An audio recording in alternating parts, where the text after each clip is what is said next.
After a shocking trade that sent Alex Caruso to OKC for Josh Giddey, the question now is, does DeMar DeRozan still want to stay with the Chicago Bulls?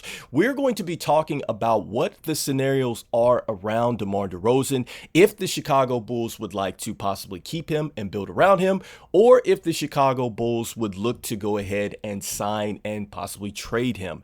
This is Rico Greenhowe, and this is another episode of Bulls Digest. And before we jump into it, want to let you know that 76.6% of you guys that watch the videos are not subscribed to the channel. Make sure you go ahead and you hit that subscribe button so you can stay up to date with the latest news and happenings around your Chicago Bulls. Without further ado, guys, let's jump into the topic of the day, which is DeMar DeRozan is leaving the Bulls, or is he, guys? And so we're going to be jumping into an article by, I believe it's Will Goblet, who is on CHGO podcast, and he also writes beautiful pieces for that particular website. And I think it's one of the best pieces that has been out there this offseason. And he's talking about scenarios that, when I look back, they're actually starting to come to fruition here with the Chicago Bulls. And so he's talking about two scenarios that we're going to go into. One, with DeMar DeRozan being on the roster, what that is going to look like with the Chicago Bulls retooling this roster. And then next, we're going to look at a total rebuild situation and what that would mean for the Chicago Bulls. All right, guys. And so the first order of business to look at is if we are going to keep DeMar DeRozan. He wants to be here. The Bulls have come out and said that they want to bring him back. Right now, I think it's a 2-year, $40 million deal that's out there. DeMar DeRozan wants some more years. I'm curious to think now, or wonder actually, does he still think that now with this Josh Giddey deal? All right, because it looks like the Chicago Bulls are definitely trending in a different direction.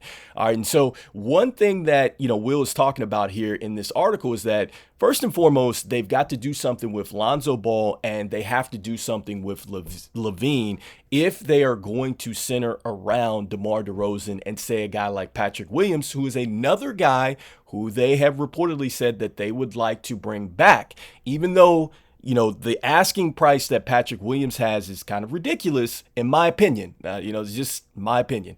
But this is assuming that he would be playing, I think, under his qualifying offer. But again, guys, let's get ready to go into what is being said. And guys, for those people out there that think that Lonzo Ball is not going anywhere, I kind of think that we're sadly mistaken at this point in time, guys. And so, look, first and foremost, I think that the Bulls have a couple different options here. So they can either go ahead and try to trade him, which I believe there's zero value there, or they can go ahead and outright waive him, or they can do a waive and stretch with Lonzo Ball. And so I know I said that it was like $12 million for 3 years, so I had made a mistake, guys. I went back and looked here, but they're looking at potentially going ahead, and it's $7.1 million that they would have to pay Lonzo if they go ahead and waive and stretch him over 3 seasons to equate for this $21.4 million contract that he went ahead and he picked up. I definitely think medically retiring him is going to be off the books, especially with the videos and all this hype that he's put out there and him dribbling and everything else, guys. I mean, like, he's showing that he's doing everything he can do to get back to play basketball with the Chicago Bulls, regardless of how we feel about what he can do on the court as an asset, guys. I mean, he's doing everything he can do. And so I think that, the Players Union would certainly try to step in and everything else if we were to try to medically retire Lonzo Ball. And again, I'm rooting for him, but I just don't have a lot of optimism with Lonzo Ball moving forward. All right, especially when you see things like this. This was written by an author here from The Athletics, and he's talking about the fact that, look, with the Giddey acquisition, this is definitely putting a cloud of doubt on Lonzo Ball being back here. This is an insurance case that if Ball doesn't return, you're bringing Giddey in here to be a little bit more of a ball handler, and this essentially would put a trade or a buyout likely on the table for Lonzo Ball. So I'm just, again, for those people out there that believe he's coming back and he's going to be a piece for the Chicago Bulls, I just don't see that happening as time goes along. Now, with DeMar DeRozan and his situation, all right, we just went over Lonzo Ball and what needs to happen there.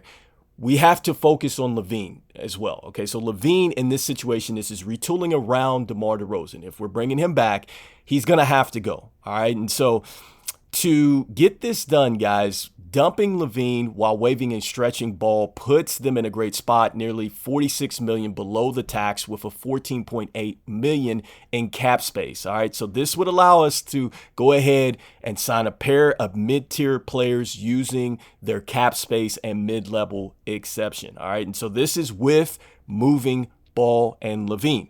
All right, now the next thing that they're talking about here is that it's unlikely that a team is going to pick up the full salary for LaVine. It's also saying here that if we're going to take back some salary, that's going to cut into our cap, but it would be fewer years remaining if we do something where we're taking something back and the years are going to be fewer, then this is going to help open up the books for the future seasons. And they're saying that the timing is critical. All right, this is key, because if we're going to bring back DeRozan and Patrick Williams, which the Bulls have talked about, all right, free agency begins on June 30th. All right, and so it's unlikely that LaVine will have gone by then, which he's still on the books right now, guys.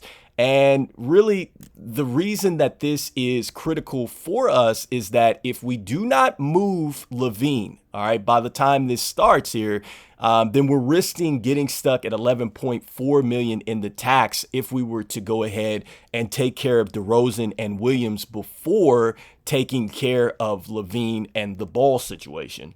All right, guys, and so, you know, if we're going to go ahead and keep DeMar DeRozan and build around him, guys, those are some of the things that would need to take place if we're going to bring back DeRozan and also to Patrick Williams to go along with Giddey. So because of this timeline, all right, the NBA draft is coming up here next Wednesday.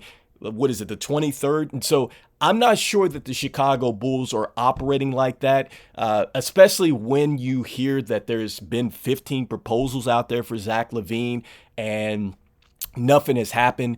Although I think that, you know, hey, the Chicago Bulls, honestly speaking, they might be in a great situation, even though they painted themselves or put themselves in a terrible situation due to the fact that there's some desperation out there. I mean, I think that I've talked about Philly, even though that they've said that, you know, we've cooled off on this whole LaVine talk and everything else. I think that they still might be a player in the game for us because they have the cap space.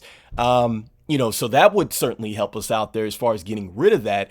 They don't have any assets to bring back to us. All right, guys. And so that's an issue.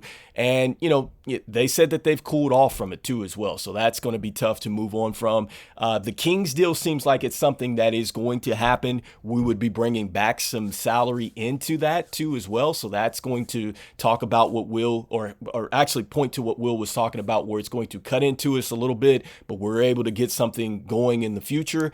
And we also would get back some assets too, guys. And so, you know, that brings us to the next part of this thing is like, all right, if we're running into some timelines and it's looking like we're still going to be in a situation with DeMar DeRozan where it's middle ground, like he can either walk or somehow, some way we might say, hey, we like each other. Can we go ahead and work with each other to get you in a place that's going to help you out and you help us out? And what we're talking about there is a sign and trade, guys. And so some of the sign and trades that you think about here, all right, would be the Miami Heat.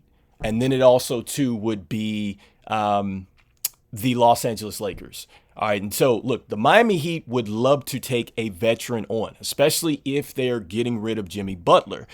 The problem with the Heat and the Lakers, I believe, is that they're running into the second apron, I believe, as far as the way the salary is happening for both of those franchises. And essentially, they're cash strapped. Like, it would be tough for them to make a move for a guy like DeMar DeRozan. I mean, he's going back home with the Lakers situation. The Heat love veterans, and so you're thinking, all right, well, that would be great situations, but they would have to move a lot of stuff to make this happen. Plus the assets coming back, that's going to be questionable, you know, for the Chicago Bulls. You know, the Miami Heat, I know they do have Duncan Robinson's contract that possibly they can put out there as well. Would we be interested in a Duncan Robinson? Maybe. I mean, he does stretch the floor. He does go ahead and he could perhaps be a wing piece for us, but defensively he's not that great. But he does do something that the Chicago Bulls don't have. All right. And so that is something that could be on the table. With the Lakers, I mean, they seriously would have to do some moving.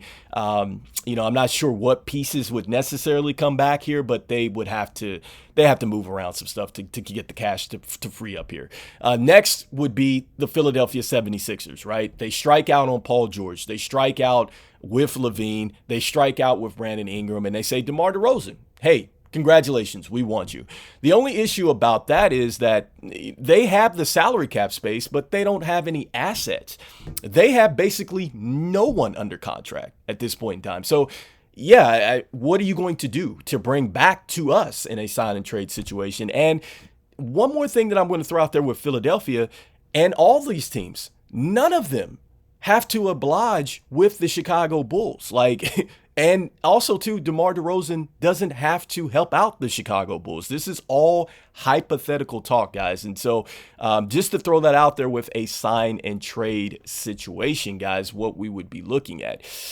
So then, guys, that moves us to scenario number 2, a full rebuild. All right. And so if we're going to go ahead and do a full rebuild, and this is assuming that we're going to let DeMar DeRozan go, we're not going to go ahead and lock up Williams in a longer contract. We're going to let those players essentially head out the door. We've already moved on from Caruso.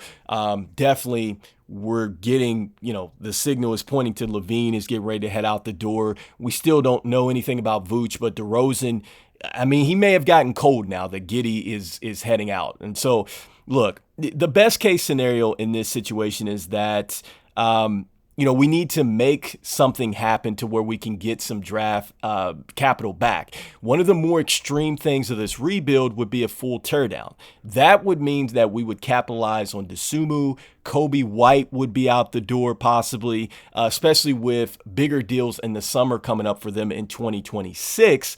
So this means, most certainly that the Bulls would be moving on drastically.